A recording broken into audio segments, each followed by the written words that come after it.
Hello friend, आज आप लोग के लिए अकाउंटेंसी का new chapter admission of a new partner.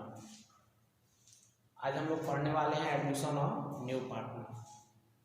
यदि ऑलरेडी पहले से कुछ पार्टनर हैं उसमें न्यू पार्टनर एडमिट होता है, वही चैप्टर हम लोग पढ़ने वाले हैं, चैप्टर नंबर 5। तो देखिए, सबसे पहले इसमें देखेंगे हम लोग पोजीशन ऑफ इनकमिंग या न्यू पार्टनर, यानी उसकी पोजीशन क्या होती है, स्थिति क्या होती है उसकी। तो दिया है कि admission of a partner refer to entry of a position person in the firm as a owner. यानी एडमिशन ऑफ अ पार्टनर का आशय होता है एक व्यक्ति का फर्म में ऑनर के रूप में एडमिट होना, प्रवेश लेना। आगे दिया है resulting in the increase in number of member of the firm. इसका रिजल्ट ये होता है कि फर्म में जो मेंबर होते हैं उनकी इंक्रीजिंग हो जाती है।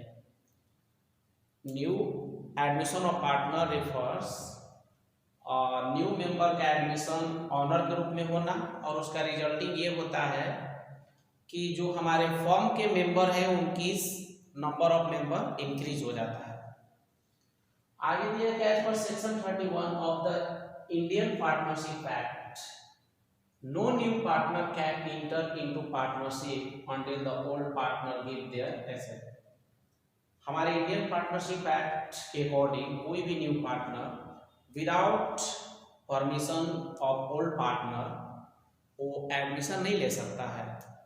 जब तक पुराने साझेदार ओल्ड पार्टनर परमिशन नहीं दे देते हैं, उसको अलाउ नहीं कर देते हैं, तब जैसे 5 पार्टनर है उसमें से अगर एक भी पार्टनर उसको एडमिशन नहीं लेना देने चाहता है तो उसका एडमिशन नहीं हो सकता है।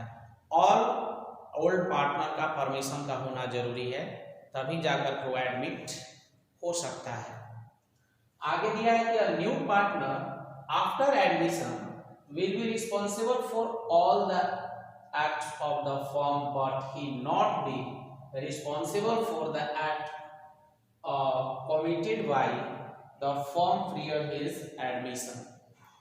यानी देखिए, जब कोई पार्टनर का एडमिशन होता है तो एडमिशन लेने के बाद जो भी लायबिलिटीज है, रिस्पॉन्सिबिलिटी है, वो सब कवर करेगा।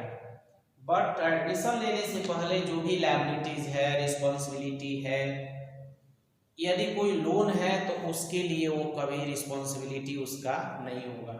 एडमिशन से बिफोर जो भी उनकी कंडीशन है वो ओल्ड पार्टनर समझेंगे, और एडमिशन के आफ्टर जो भी स्थितियां है, कंडीशन है, वो सब न्यू पार्टनर उसको समझेंगे।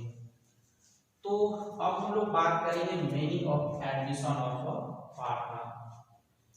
एक न्यू पार्टनर का जब एडमिशन होता है उसका मीनिंग क्या होता है।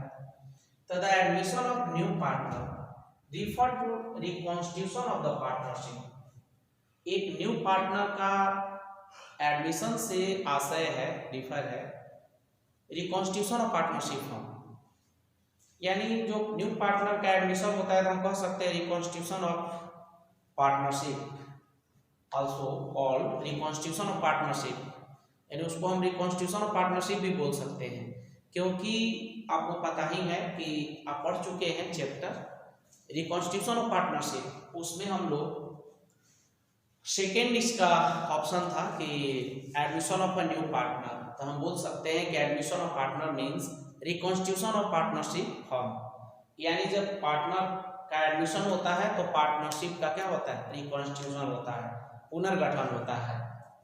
In fact, and the admission of a new partner, the existing partnership agreement comes to an end and a new agreement comes to an effect।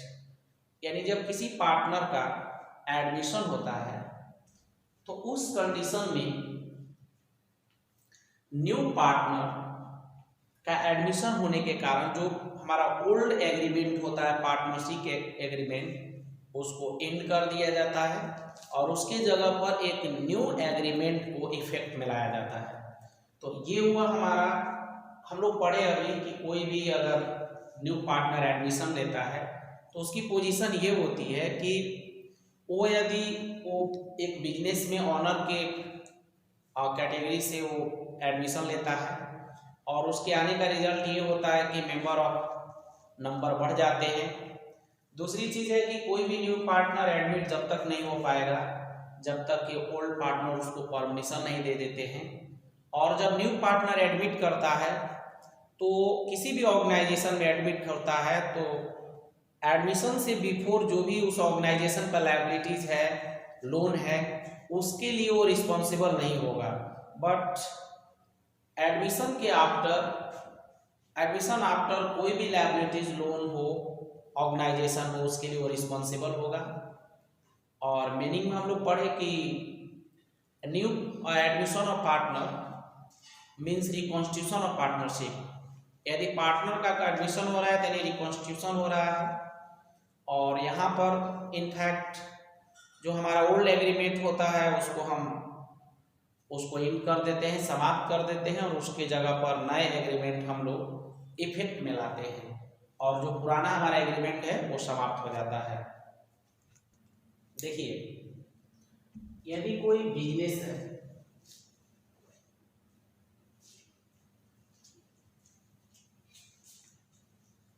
या इसको आप फॉर्म बोल सकते हैं या ऑर्गेनाइजेशन बोल सकते हैं,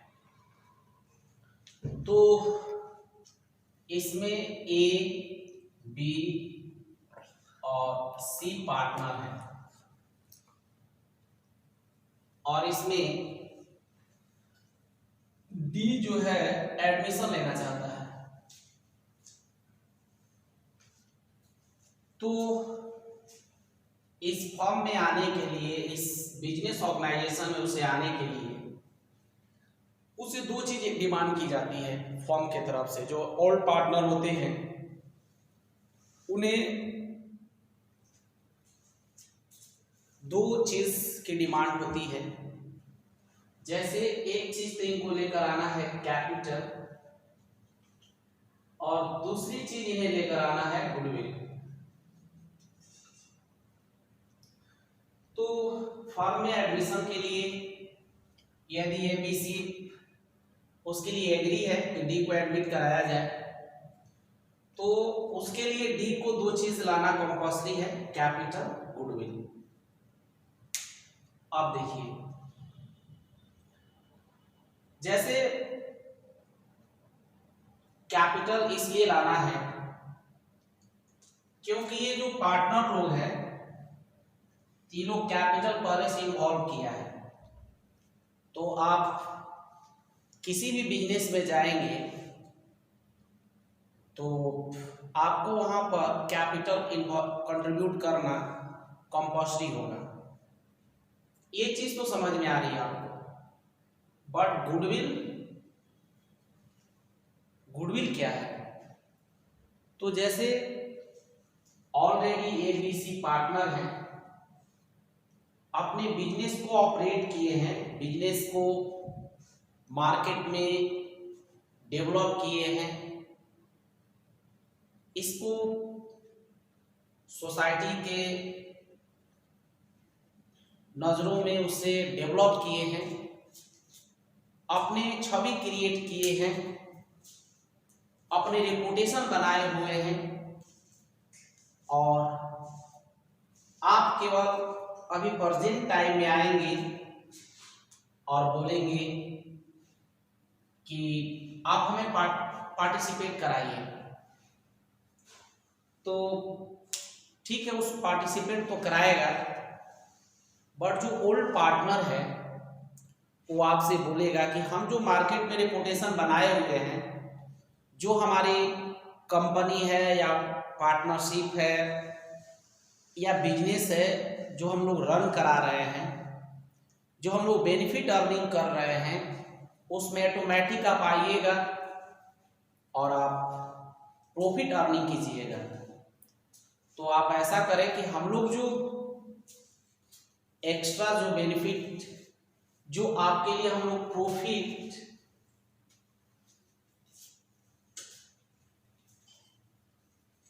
शेयर ऑफ प्रॉफिट, आपको सेक्रीफाइस कर रहे हैं हम लोग, आपको प्रॉफिट में शेयरिंग देंगे, तो उसके लिए कुछ आपको लाना पड़ेगा एक्स्ट्रा अमाउंट। यदि आप एक्स्ट्रा अमाउंट लाएंगे तभी आपको पार्टनरशिप में एडमिशन दिया जाएगा। वो बोलेगा कि एक्स्ट्रा अमाउंट क्यों? क्योंकि एक्स्ट्रा अमाउंट इसलिए हम लोग ने रिपोर्टेशन आज तक क्रिएट की है, हम लोग की इसमें मेहनत है और हम लोग की यहाँ तक अपने यहाँ तक एक्टिविटी हम लोग एक्टिवेट किए हैं जो यहाँ तक हमारी फॉर्म डेवलप किया है, और आप ऑटोमेटिक आकर बिजनेस से आप प्रॉफिट अर्निंग करने वाले हैं, एसेट्स में शेयरिंग करने वाले हैं। तो ठीक है, आप एसेट्स के लिए तो ठीक है, आप कैपिटल ला रहे हैं, कैपिटल कंट्रीब्यूट कर रहे हैं, बट प्रॉफिट शेयरिंग करने के लिए प्रेजेंट टाइम से ही तो आपको गुडविल लाना होगा। तो गुडविल का तो वैल्यूएशन आप लोग सीख चुके हैं, गुडविल वैल्यूएशन चैप्टर आप लोग पढ़े हैं। कई बेसिस पर गुडविल का वैल्यूएशन होता है, average profit basis, super profit basis, capitalisation basis, बहुत सारे बेसिस है, हिडन गुडविल बेसिस, जिन पर गुडविल को पूरे फर्म को फाइंड किया जाएगा। और उसमें अगर जितने शेयर के लिए 1/5 शेयर के लिए इन्हें एडमिट करा रहा हो या 1/4 से के लिए शेयर एडमिट करा रहा हो, तो उसके इक्वल उन्हें गुडविल का अमाउंट लेकर आना होगा।